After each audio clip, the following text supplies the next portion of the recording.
তাই এটা বলো তো আমরা কি খাচ্ছি রাইসা? কেমন এটা? ভালো? দেখি একটু। এটা হলো স্পেশাল বট দিয়ে হালিম। মজা তো, এটা খারাপ না, ভালোই আছে।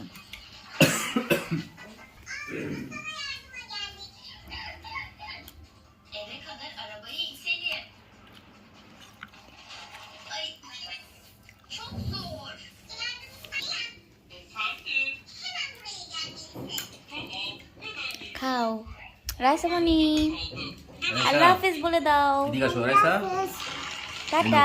এটা খাও, দেখো অনেক মজা। তুমি খেয়ে একবার দেখো। খেয়ে দেখো বট, এটা আমার হাতে একবার খাও, দেখি ফাইজলাম করো। মজা না রাইসা? মজা না? ঝাল লেগে গেছে। খাও।